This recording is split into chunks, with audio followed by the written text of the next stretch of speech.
Well, you heard him there. That is just one of the views that have been expressed there. But I can tell you right now, not long ago, not right now, not long ago, the commission took that decision to change the guideline in view of the challenges they are observing and some of the things they are hearing. I also have an official here from INEC to shed more light on some of the decisions that have been taken by the commission. I have Oluwaole Osaze-Uzi here, director here. Good evening. Good evening. He's here. He was one of those that also briefed us and talked to us about the change in guidelines. I'd just like you to add more light. Some people are looking at this as a change in the rules of the game when the game is already on. Well, I would regard it more as an amplification or ironing out details that were required to be ironed out because of some of the challenges we're having on the field.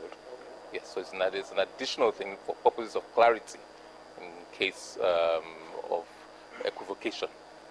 Yes. Now, if you were to help us here, what would you say is the major change here? Because reading from what on the release that you came out with, there's this thing about them, the EOs or the presiding officers, making sure they can authenticate that the person holding the PVC is the person that owns the PVC. How do you think that can work on the field?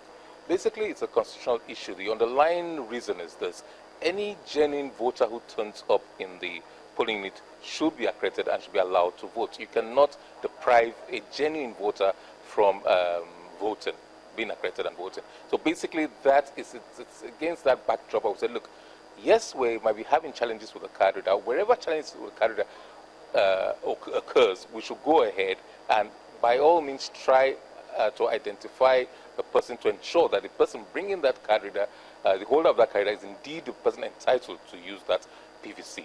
And where the card reader fails to do this, electronically we said we should do this, but where electronically you cannot do this, then we said, look, the manual process should now be used in doing so, just to ensure that everybody who's entitled to vote is allowed to vote. Okay, the issue as regards the voting tomorrow, you've also said places that the elections did not take place, yes, they can vote tomorrow. How will that work out?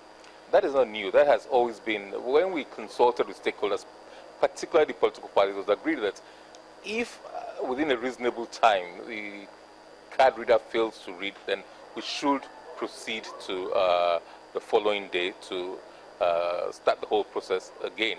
But that was under the understanding that this will occur, it will not be as widespread. And but that again, the provision is subject to the laws, to the Electoral Act, which is superior to any other thing. And adequate provisions have been made in the Electoral Act. If the provision of Electoral Act are to kick in, then we'll go back tomorrow and we identify all the places.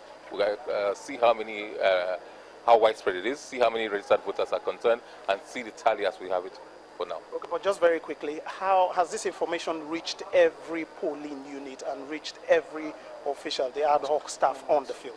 All I will say is that we have disseminated it as widely as possible. We have used our own networks to get the information across to everybody in the field. And of course, I know that channels, for example, have been carrying it as part of the scroll bar. We've used the mass media.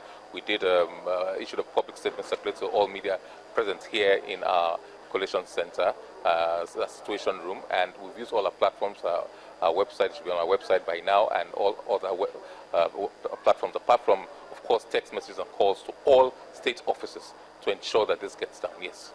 Thank you very much. Well, you heard it there, some of the steps being taken from here, from the situation room, trying to address some of the challenges that are going on out there in the field in the different parts of Nigeria.